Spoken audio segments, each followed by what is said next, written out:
freedom is never more than one generation away from extinction. We didn't pass it on to our children in the bloodstream. The only way they can inherit the freedom we have known is if we fight for it, protect it, defend it, and then hand it to them with the well-taught lessons of how they in their lifetime must do the same.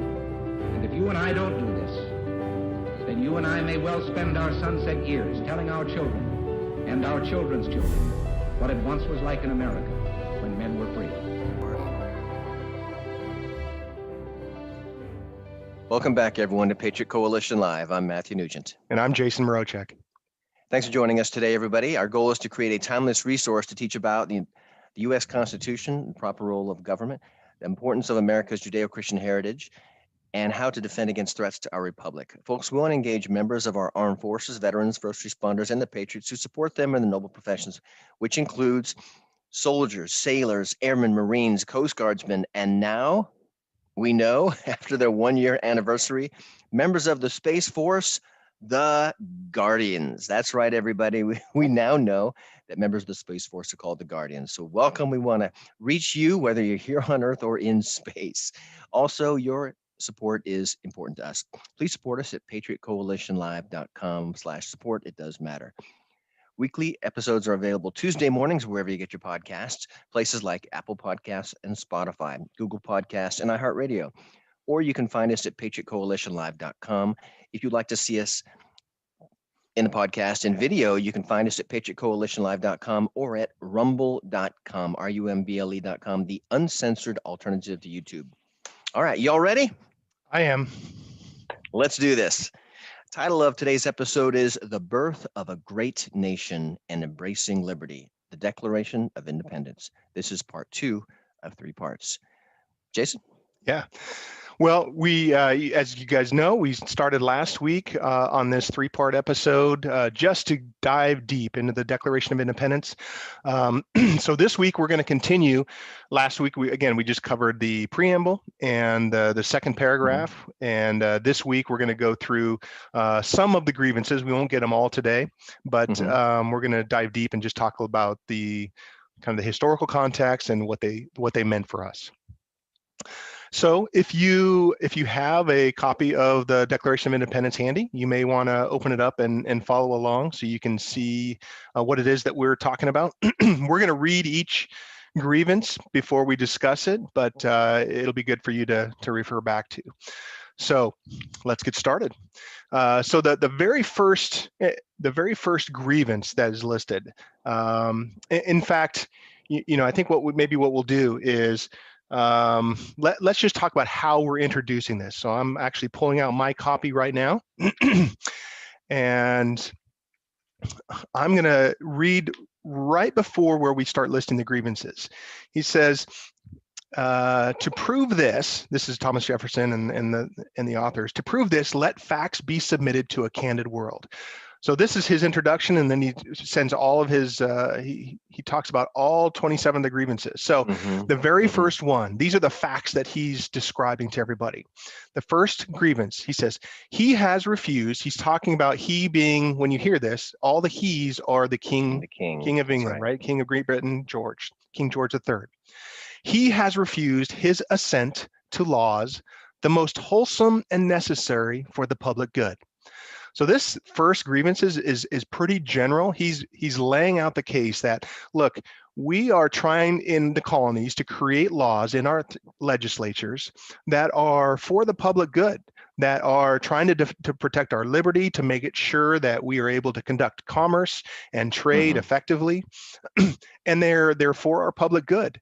And the king is not allowing that to happen. He's refusing his assent, meaning that he had to approve the laws that came through the colonies. Now, there's a lot of them that this happened to, but one of the ones that I like to use as an example actually has to do with slavery. And I'm going to take a step back here. So before Thomas Jefferson wrote the Declaration of Independence in that committee, he actually, I called his trial run. He actually wrote a pamphlet called the Summary View of the Rights of British America. And this is in 1774. And in that, it's about a 26-page document. Because he got ill, he wasn't able to go to a convention of delegates in Virginia. And so he basically wrote out his comments for what he wanted to share there. And this was almost a trial run for the Declaration of Independence. So the reason why I'm telling you that is because in that document, he talks about many of these grievances. So if you ever want to understand a little bit of the history of the Declaration of Independence, of where that stuff came from, you can read it there. But getting back to this first grievance, where he says he was refused to his assent to laws, the most wholesome and necessary for the public good. The example that I like to use in describing this, I'm going to pull out and I'm going to read directly from the Jefferson's summary view of the rights of British America. And it has to do with slavery. Reading. What's that? This is definitely worth reading verbatim. Yeah, and we'll, as we always say, we'll put this stuff in the show notes, and we'll probably also put this summary view in our Freedom Library, which you can find at patriotcoalitionlive.com.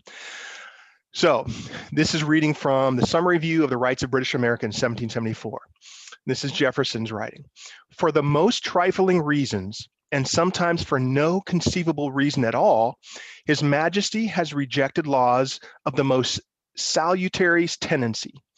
The abolition of domestic slavery is the great object of desire in those colonies, where it was unhappily introduced in their infant state. But previous to the enfranchisement of the slaves we have, it is necessary to exclude all further importations from Africa. Yet our repeated attempts to effect this by prohibitions and by imposing duties which might amount to a prohibition have been hitherto defeated by His Majesty's negative. So this is a pretty strong statement from Thomas Jefferson, who people say, you know, oh, he was a slave owner and so forth. He's telling us in this document that they have been trying to get the king to abolish slavery. And every time one of their legislatures passes a bill and sends it to the king for his approval, he says no. He doesn't want to abolish slavery. So we were trying, but the king would not allow it.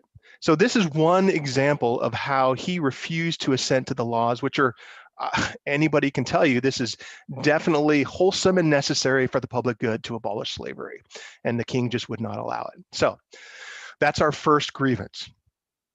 Our second grievance, he has forbidden his governors to pass laws of immediate and pressing importance unless suspended in their operation till his assent should be obtained, and when so suspended, he has utterly neglected to attend to them.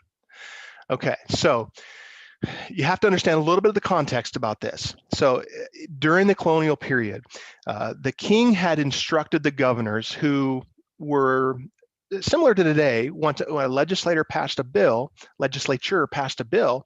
it would go to the governor for his approval, right? But the king had talked to the governors and said, look, anytime you get a bill, you need to make sure that you don't approve any bill unless there's specific language in it. And the specific language says that before this bill can be operational or can go live, I have to approve it as the king. So the bill language says, oh, this won't happen unless the king approves it, which was essentially inserting himself into our legislative ability. Yeah, and they didn't have email back then. So if you could imagine, if you wanted to buy a piece of property and there needed to be a law changed, it had to be approved through the legislature. Then the executive power needed to approve it, which would be the king. So they had to go through a process of someone had to write a letter. It had to be shipped through on a ship overseas across the Great Atlantic, which I think took about 3 months. The king had to consider it, and then another few months. So that's truly snail mail, if there's such a waterborne thing as a snail. But so and that's if he gave his assent, right? Because sometimes they would sit on his desk and he wouldn't do anything, which is the part of what the grievance. But to your point, Matt, even if they did approve it, it would be a minimum of probably 6 months before they could actually see the benefit of the laws that they're passing. I didn't mean to interrupt you, Matt. If there's something else you Oh, had I to interrupted you. say. No, it's all right. But what you guys are going to see is that the legislature is so important. Things that we take for granted. Um, you walk outside, you drive to the store, and so many laws were put into place so you could just live your life. You know how food is produced. Back then they didn't have telephones or anything like that, but they're so important even to a growing nation. And a lot of it was wilderness, but they needed the legislative process to proceed and make a life and establish laws and establish ownership and have commerce. And not only that, and you'll see they needed to be efficient in their manufacturing and how they spent their money and how they used their substance. And what what I've learned going through this, and I think you'll agree, is that there are many aspects of just legislature that apply to our life that we don't even think about, that we take for granted. And Thomas Jefferson here, obviously with the help of the other founders, but he's the writer. He penned what their ideas were, and you'll see that so much of our lives we take for granted, that the legislature does for us today. Yeah. Okay, well, so let's move on to the third grievance. It says he has refused to pass other laws for the accommodation of large districts of people unless those people would relinquish the right of representation in the legislature, a right inestimable to them and formidable to tyrants only. So he's saying here that, he's not going to allow people to create new subdivisions of their states, new counties, essentially, is what that is, unless when they create those counties, the people say, that's okay, I don't need representation in the legislature. Well, this is only good for the king. This is not good for the people. And that's why it says it's inestimable to them, and it's formidable to tyrants only. It's formidable when a tyrant has somebody who's able to represent himself. And so that's what he was trying to prevent. And the example here is in Virginia. I mean, if you recall, if you think about it on a map, Virginia back in the day, it included Kentucky. It was a really long state, right? So the western part of Virginia, these counties were like 100 more miles long. And so if you can imagine, if you're trying to conduct business with a county, you've got to travel 100 miles back then was a long way. And you've got to travel all that way to do business and to, I don't know, record a deed or do whatever you needed to do. So the colonist solution was, hey, we're going to actually subdivide these counties and we're going to create smaller ones to make it easier for the people to conduct their business. And here's something else, if I could add. Talking about the basic things every day. How about a school? Schools are paid for by county taxes, city taxes. If you've got a county that's 100 miles in breadth, think about that. If it's in the center, the city, the town, the county seat, basically the town hall, if you will. If you were on the outskirts, you could be 50 miles from a school. That makes life difficult. And in terms of raising children, educating children, extremely difficult. Things we take very much for granted today. Yeah. And so the colonist solution was, hey, let's subdivide these counties. Let's make them smaller. And the king said, no, you can do that, but only if the people that reside in the new county give up their right to represent themselves in the colonial legislature. And that just wasn't happening. And so that was obviously a huge grievance for the colonists. Okay. So the fourth grievance, he has called together legislative bodies at places unusual, uncomfortable, and distant from the depository of their public records for the sole purpose of fatiguing them into compliance with his measures. So imagine, today we've got, here in Texas, a state legislature, and it's meets every other year here, so they can do less damage to us.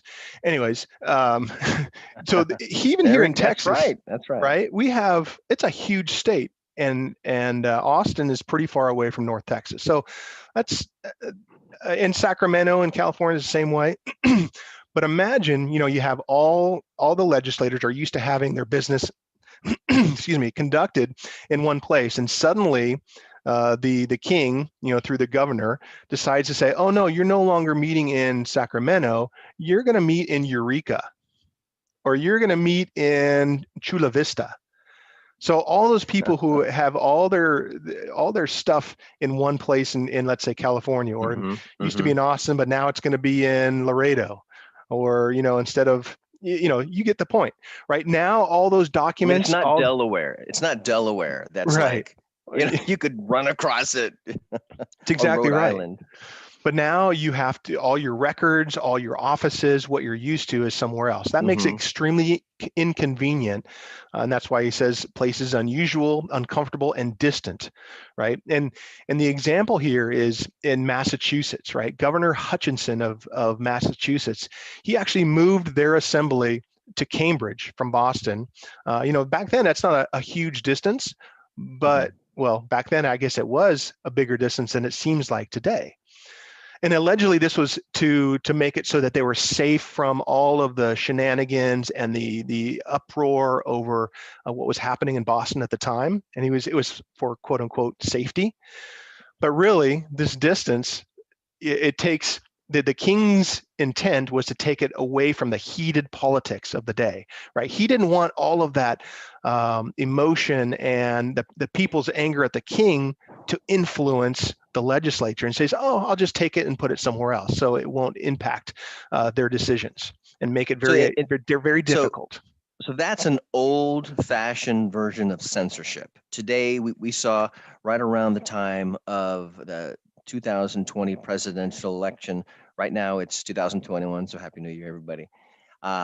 We saw how Twitter basically censored with the New York Post from using Twitter at all. And now it's done through social media giants, social media tyrants. It's happening right now. And similarly, people can sue you today, even though you're innocent, because the process is the punishment. The process is used to punish and weaken people. Back then, the king would move the center of where legislation would take place to both censor and to punish. The same thing is going on right now. And it took the best, the greatest thinkers of our nation who were visionaries to recognize what was going on and had the courage to do something about it, which, guys, it's an allegory of what's going on today. So, and I say that just to add context to what we're doing, and so you can have a story. And well, what does that mean today? It is happening right now. It's January 1st, 2021, and that kind of dates this, but who knows where you're going to be in 5 to 10 years? Okay. Tyranny doesn't change. It just changes its name. Okay. And this is an example of it in, 1776, but it still goes on today in 2021. And it takes thinking, educated, courageous patriots to, in this case, Jefferson enumerated the 27 grievances and explained them. Right. That's exactly right. Okay, so let's talk about grievance number 5, which says he has dissolved representative houses repeatedly for opposing with manly firmness his invasions on the rights of the people. So this is talking about, and it's pretty self-explanatory, but he's basically said, you know what, you representatives are no longer allowed to meet to create laws. And right. And the reason is because I always thought this was a funny line, because they opposed with manly firmness his invasions on the rights of the people. Because the legislatures were standing up to the king and they were saying, no, we create our own laws here. We represent ourselves and we are going to stand up for our rights. The king said, nope, you're not going to meet. And we'll talk about this a little bit later, but it makes it very useful to have a standing army on the continent to make sure that those legislatures don't meet too. So, because these legislatures were opposing his tyranny, the king basically dissolved them, right? A power which the British Constitution did not even grant the king, right? And in fact, there was an example in England where the parliament there was becoming out of control, and the people were petitioning the king to abolish the parliament. And the parliament says, no, sir. In our Constitution, it says that you cannot abolish our parliament. And yet here he is, 1,000 miles away or so, and he's trying to abolish legislatures that don't even answer to him. So this was a huge issue for the colonists. So think about how far the tendrils of tyranny have penetrated into the colonial society. Understand this, guys. Tyrants are not stupid. Okay, I think King George might have been insane, but his tyrant, certainly his an egomaniac. He was not stupid. He wanted, well, he had power. He wanted to maintain power. Put on tyranny against us, and he did it in every aspect of our life. And the greater the tyranny, the greater the penetration of tyranny into the lives. And some of you have already woken up to what's going on today in society and around the world. Some of you are in the process of being convinced. Some of you are maybe the Tories who support, yeah, we should do this. Socialism is a good thing. But it's going to take people who are liberty woke. I'll call that. That's my new phrase, trademarked, liberty woke, because there's woke and there's the liberty woke. Jason and I, we are the liberty woke, and we are doing something about it. Once you do get woke, liberty woke, do something. Okay, there are some people that you can convince, some people that you never will, some people that understand and really want socialism to take over for their own reasons. But the big takeaway here, though, is tyranny is three-dimensional. Okay, it's not just one thing. There are multiple aspects of it, and once you become liberty woke and aware, you start to notice things around you and say, they manufacture the elections machines. That's weird. They own the software to that. And if you have kids and ever watched the Lego movie, you'll know what I'm talking about, but kind of funny about that. But I'm using, pop culture to describe it. Hey, if it works, hey, for liberty. Well, it's interesting you say the tendrils of liberty. I mean, and the farther those extend and the longer they... Tendrils of tyranny. I'm sorry, tyranny. Yes, thank you. Yeah, tendrils of tyranny. The longer those extend and the more firm they have a grasp, the harder it is to get rid of, right? And even we talked about it in the last episode, or the first episode of this series, is that people are not going to want to change their government for light and transient causes. And the farther those tendrils of tyranny grasp, the harder it is to remove them, and the more difficult it's going to be on us as well in order to get them removed. And that's one of the problems that we're facing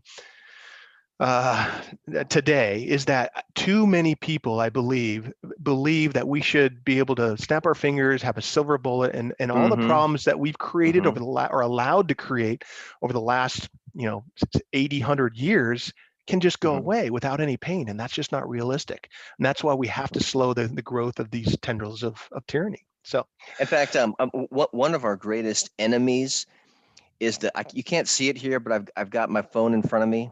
It's the digital pacifier called your smartphone. Tyranny's all around me, but I'll just, get online and get on social media, or I'll just play a video game and I'll just, do the ostrich thing, put your head in the sand and just, it'll go away. Put your head under the covers and just, it'll go away. Guys, don't do that. Pop your head up every once in a while off that smartphone.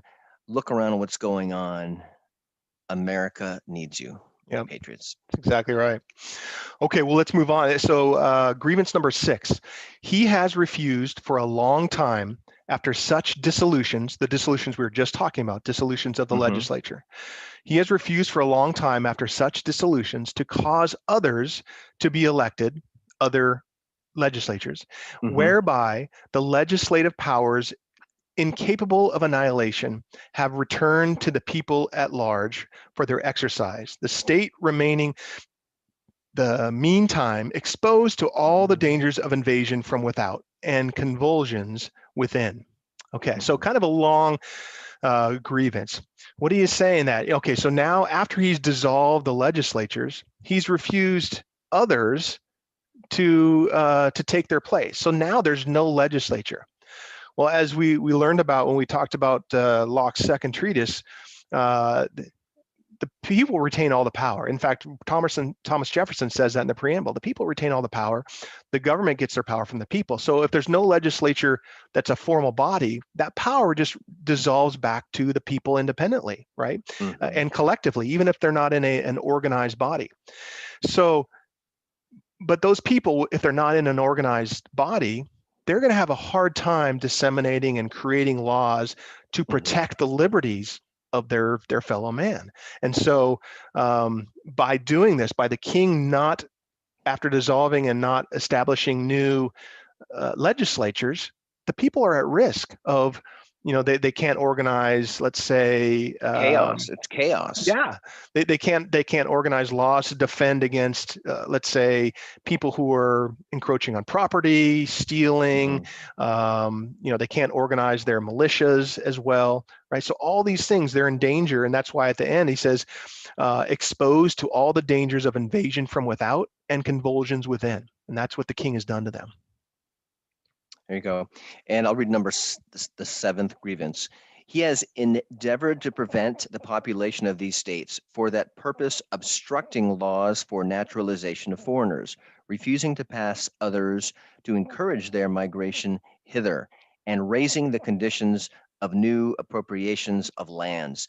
Okay, pretty much any country where people migrate to, it attracts the hardworking, the industrious, the educated, ambitious people, and they make a great nation. America is a great example of that. Millions of people come to the United States every year because of the opportunity, and often it attracts the productive, the ambitious, the hardworking. And what the king was doing was he was inserting himself into the process of land acquisition and inflating the prices.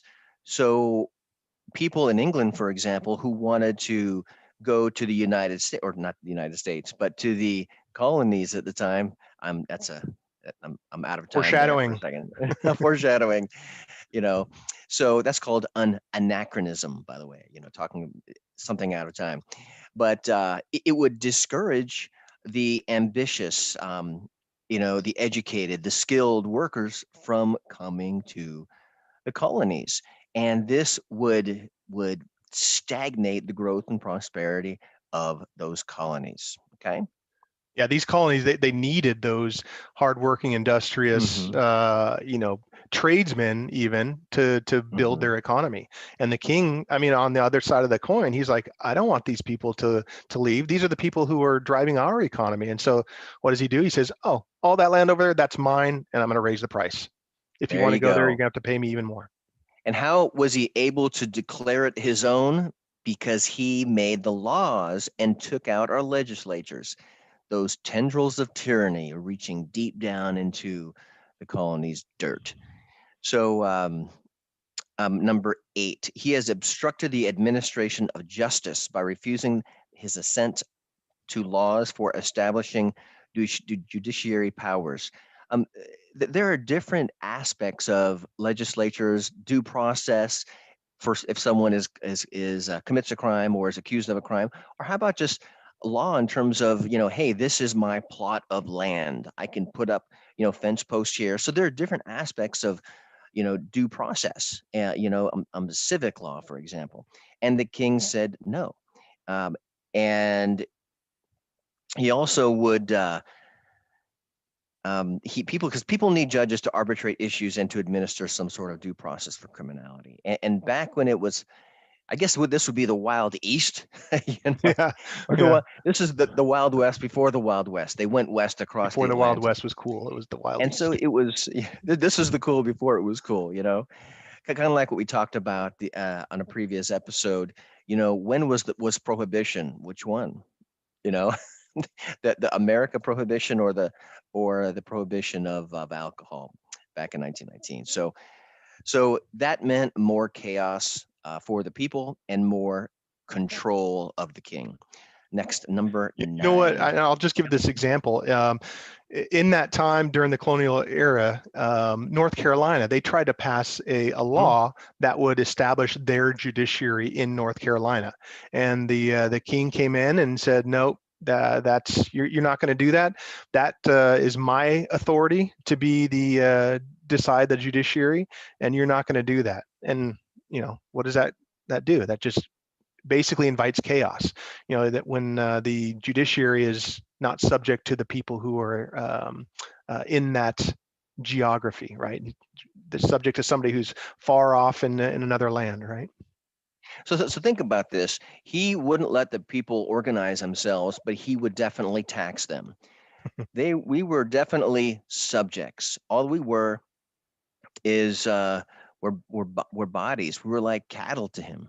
That's all that we were, which is typical of a tyranny, a tyrant, or as you mentioned, Jason, or earlier, an egomaniac. They just care about themselves, their own goals. I think sociopath falls into that category too. And you'll see it with tyrants, and there are different levels of tyrants too. So let's see here. Number 9, he has made judges dependent on his will alone for the tenure of their offices and the amount and payment of their salaries. Okay, here's the deal, guys. No matter how good of a person you are or strive to be, if someone has got you by the throat, and I don't know if you can see this right now, but I've got my hand like up to someone's throat, okay? And if they own your paycheck, they're going to have some control and influence over your decisions, okay? And what we'll see here, the tyranny is extending through many aspects of life. So if someone wants to establish, in the wilderness 50 miles away, their own plot of land, and there is a judge that has been, put into a seat of a justice of some sort, and the king knows that he doesn't want anybody to establish new land, the judge is kind of in a quandary, and that's where the king is, oppressing us with more tyranny. So it's just example after example after example. Yeah, I mean, this essentially is that it goes hand in glove with the last grievance, but it essentially establishes that, look, you're not going to have an independent judiciary. You're not going to have somebody who's not beholden to the laws of the land. They're going to, oh yeah, here's the laws, but if I want to keep my seat, if I want to be paid a good salary, I kind of have to be on the good graces of the king. And so what does that do? Instead of, today, again, to Matt's point earlier, we are very accustomed to having 3 separate and distinct branches of government that kind of play against each other. But when you wrap the executive and the judiciary, and to some degree, as we've talked about, the legislative into one person, that spells tyrant. Yeah. And the tyrants or the monarchs at the time, I mean, it's rare that you see a benevolent dictator. It's extremely rare. Maybe, Jason, you can think of one. Maybe been a discussion for another episode, but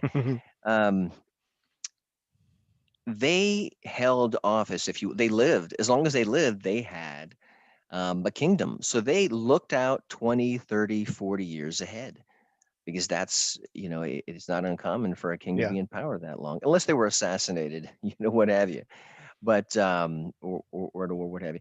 But so they would think, what can I do to increase my power and limit their power? And they reach into every aspect of people's lives. So what this is, these grievances here, is something worth your study and our study, so we can say, well, that's what tyranny looked like then. What does tyranny look like today? I mentioned it earlier with censorship.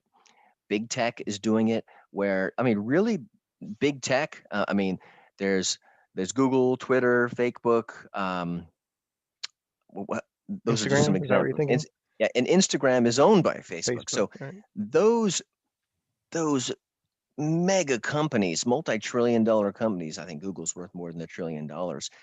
They're owned and controlled by about half a dozen people, and they control what we see, and if you control the information, both what is not given to them, okay, or what the messages are, you control the people, albeit indirectly. Okay, so you can use the 27 grievances from the Declaration of Independence as, a social science, if you will. If you're a chemist, okay, if I add these ingredients together, I'll get a certain product. Well, in terms of social science, or political science, political science, what does tyranny look like? Well, that was then. Well, this is now.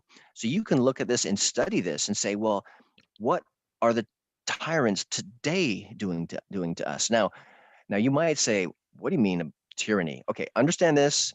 We've already established Jason and I are liberty woke. Okay, if you are liberty woke, this will make sense to you. If you are not liberty woke, then you'll be thinking, no, there's no tyranny. There was no fraud in the 2020 election.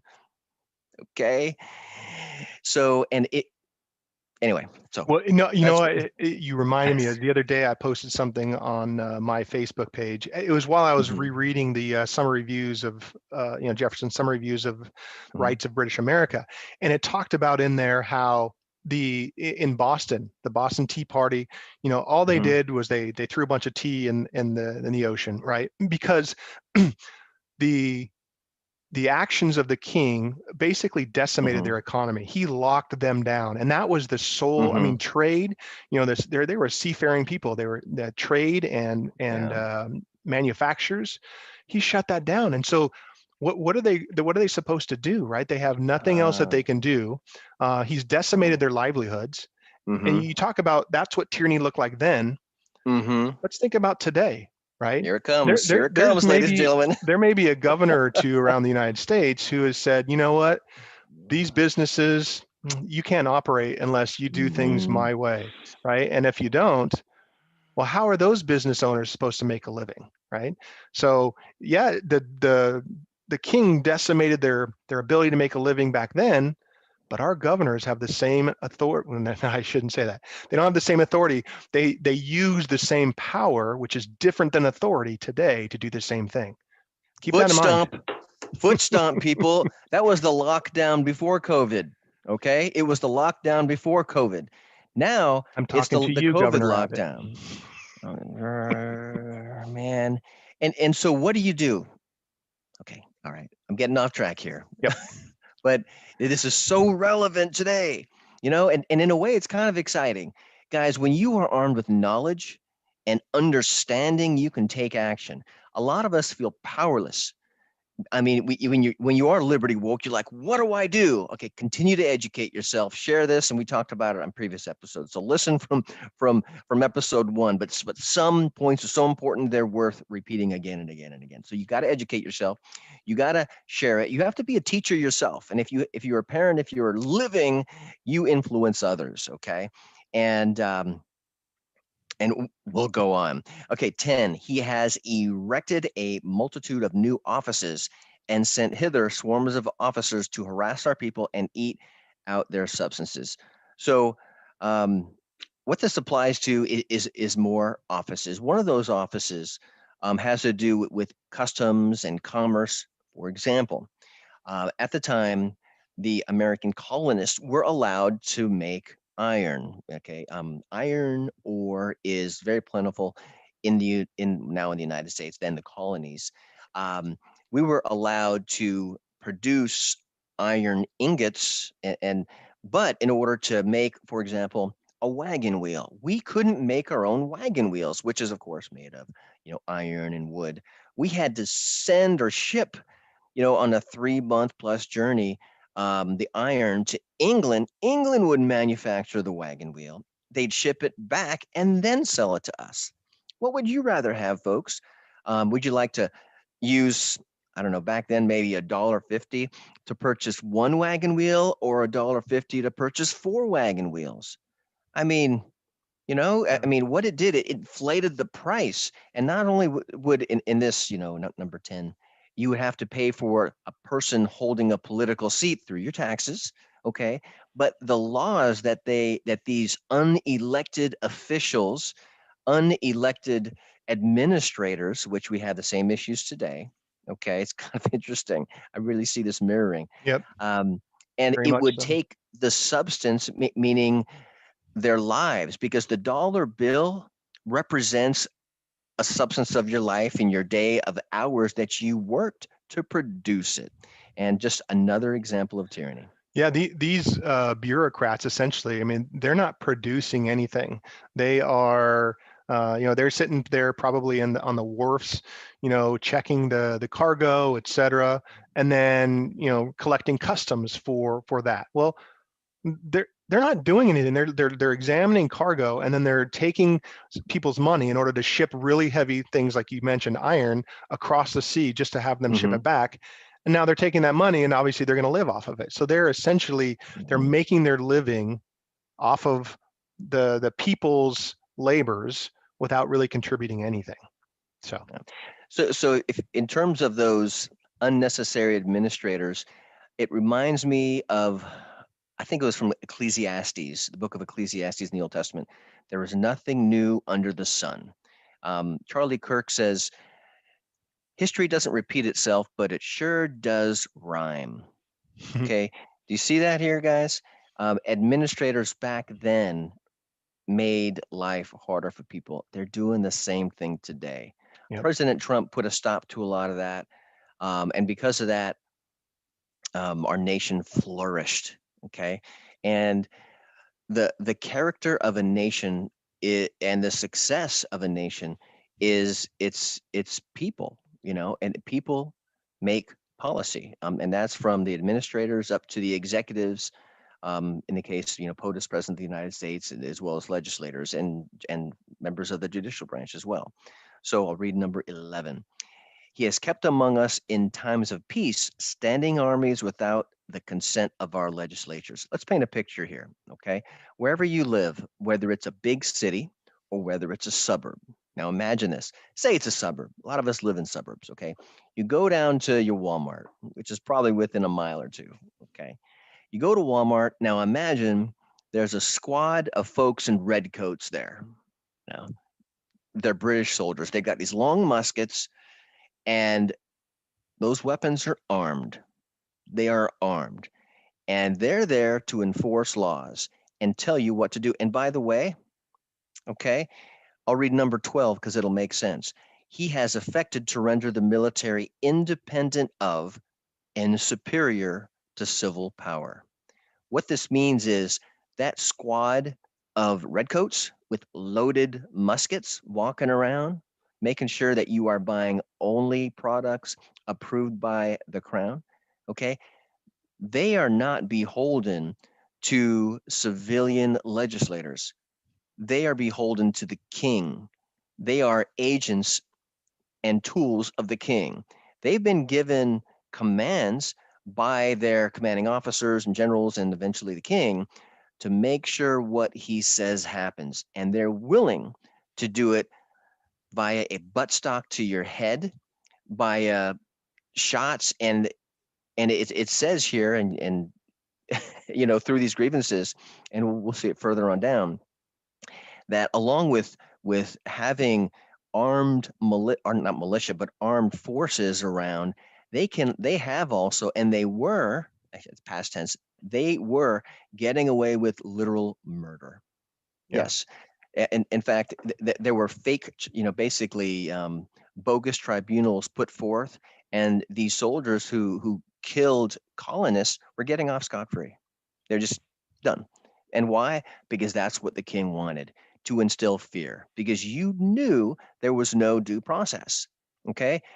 I've heard it said that there's a judicial system, there's a legal system in the United States, but there are for two groups of people.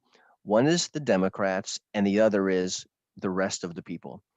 How many people have you heard in the last 1 or 2 or 3 or 5 years commit heinous crimes against the people, commit fraud, associated with murder, or committing hoaxes against America, and they still haven't been arrested or tried? Or if they do get tried, there's no evidence or insufficient evidence. Okay. Okay, it's the same thing we're seeing here.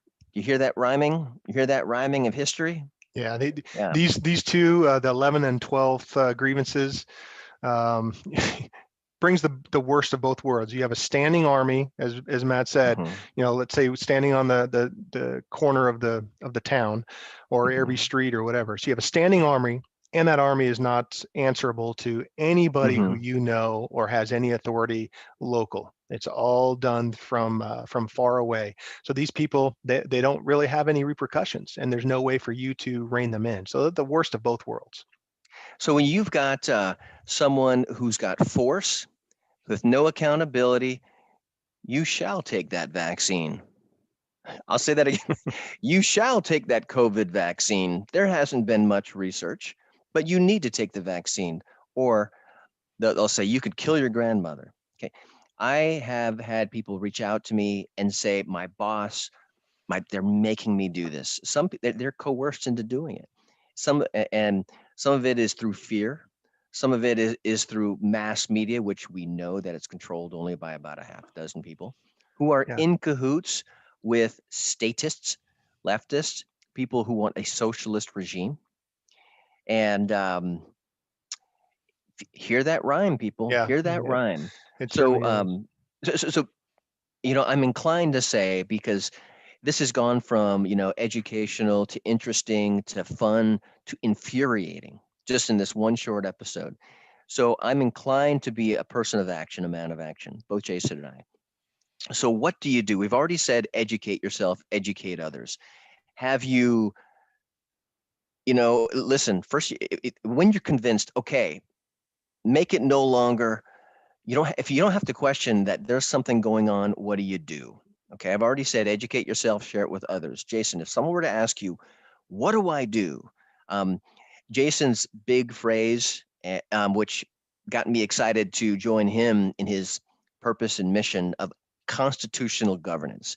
Constitutional governance means liberty, equal opportunity, not equality of outcome, okay, but a single justice system, okay, that's blind under the law, okay. So Jason, what can people do to take action towards restoring? I know I'm going off script, but people right now are saying, okay, what do I do? So what's the takeaway, right? So as Matt said, the first thing is, you remove plausible deniability. Yeah, you can't say that we don't know what tyranny looks like. We don't know how it's affecting our lives. That's gone. But the next step at that point is recognizing that it's we the people that have all of the authority, right? We can't just say, hey, it's a bunch of elected officials or they're bureaucrats, because we put the elected officials in power and they appoint the bureaucrats. So knowing that everything resolves and devolves back to us, we have to be more involved than just putting a sign in our yard that says, hey, vote for Joe Smith, or just sometimes going and voting. Sometimes that's enough, but more often than not, it's not enough. And so, we're in a situation where, well, we are where we are because we've done what we've done. It sounds really funny, but we can't continue to do what we're doing now and expect us to get some different results. That's right. It's insanity. Right. So if all we're doing is typing something on Facebook or putting a sign in our yard, or maybe just going to vote every 4 years, that's not getting us past the finish line. You have to get more involved. You have to get involved between, after the general elections, right? After everyone's been elected, start looking, picking your head up and saying, okay, who else can I find to run for office that is not going to, that understands the principles of liberty, understands what tyranny looks like, and is going to fight for my values and my principles, right? And go to work for that person. You have to go into your elected officials' offices today, and you have to tell them, sir, this is not what the law says. This is not constitutional, and what you're proposing is not consistent with that. And so I'm asking you to vote against it, or to pull the bill, or whatever it happens to be. And when they don't do that, then tell them, hey, look, okay, I'm going to find somebody to run against you, or I'm going to support your opponent. we have to do more than just what's in our comfort zone today. And so Matt and I That's are going right. to try to lead you That's right. into an area where you can feel comfortable getting outside of that comfort zone and talking to people about a little bit more deep subjects, right? It can't just Mm-hmm. be, oh, I don't want a vaccine, and so I'm not going to take it. It's Yep. no one can make me do something with my body that I don't approve Mm-hmm. of. And not only that, for 240-ish years, Mm-hmm. the Constitution has said that you can't do that either. And so we're holding the line firm, and we're not going to allow you to do that because we're going to hold you accountable for that. Okay. So that we could go on and on for that. We're going to wrap this episode up, but Mm-hmm. there is a lot we still can do, but it all That's right. involves more than just in front of your keyboard, right? It involves getting out and doing things, right? Making phone calls, sending emails. Yeah. And Jason Talking to others. says, talking to your elected officials, understand this, guys, being a patriot is not a single act. It's a way of life. Meaning, yes, call your congressman's office, learn about what his or her viewpoints are on the different, policies, the different bills, the different laws, etc., and get to know them. You know their name. Do you know their name? Do they know your name? You could be a partner, an encourager, because they're people too. Okay. And in terms of taking action, we're not announcing it now, but Jason and I are working on something which will help move the needle, which every single one of you can get involved with, which will affect our nation over time in a very positive way. We're not going to tell you about it now, but we're working on something, right, Jason? Such a tease, yet. It's a good tease, and I'm telling you, it's going to grow over the years, and it will make a difference. And I don't say anything more. Jason, All you right. want to? Yeah. So let's wrap this episode up. We've only gone through 12 of the grievances. There's 27. We'll cover the rest of them as well as the closing in our next episode. So definitely go back and review episode 1 and this one before we get to our next episode. But today, grievances 1 through 12. This is the beginning of what our founders said. Look, we're going to submit these facts to a candid world. We are going to tell our brothers and sisters in England, why we're separating, but we're also letting the rest of the world know that these things are not okay with us. And they deal generally, the majority of the ones we cover today deal with the legislatures not being able to. It deals with the king interfering with those legislatures.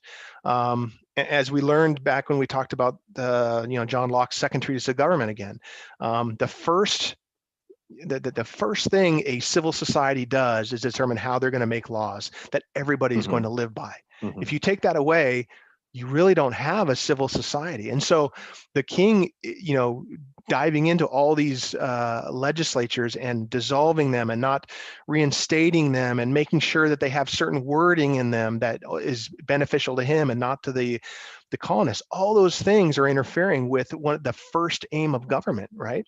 So, and then of course there was a couple in there that dealt with, him, trying to, send his swarms of people, and then bureaucrats to eat out our substance, and interfering with our judicial system, right? Independent judiciary, taking that away from us to make sure that he's in control. Again, all these things point to his being a tyrant. So, hope you guys have pulled some interesting nuggets out, and I like the way Matt reiterated, or I guess it was Charlie Kirk who said, history rhymes. Maybe it doesn't repeat, but it rhymes. So hopefully you've captured some of the things that happened back then that caused us to want to remain independent, and can compare it to what's happening today. Yeah, and as we sign off here, one note, and we'll develop it on a later episode, is that chaos makes tyranny easy, either to maintain tyranny or to inject tyranny. If we're going to study further Karl Marx and his ideology of basically, communism, understand this, guys. Communism is tyranny retailed, meaning they put it in a package. It's all packaged to sell to the masses, euphoria or utopia, and it's to sell to the to the elitist or the power hungry, how to stay in power. It's even have new improved versions. Let's see, there was the Frankfurt School that said attack the society and the culture. And there have been other improvements and Yeah, today we call new and improved. progressivism sometimes. Bingo. Oh, I still want to talk about this. So Yeah. there's a lot to talk about. Stay with us, Yep. follow us, guys. Share this with your friends. You matter and your voice matters. So thank you, Jason. Great work today. Folks, thank you very much for joining us. Please go to patriotcoalitionlive.com for more information. Patriotcoalitionlive.com. Your support is a big help to us. Subscribe to Patriot Coalition Live wherever you get your podcasts, like Apple Podcasts, iHeartRadio, Spotify, or Google Podcast. Please give us a 5-star rating. If you have any questions or topics you'd like for us to address, leave us a message at the website. We would love to hear from you. Okay, so thanks again, everyone. We'll see you here next time. Thanks, gang. Till next time. Take care.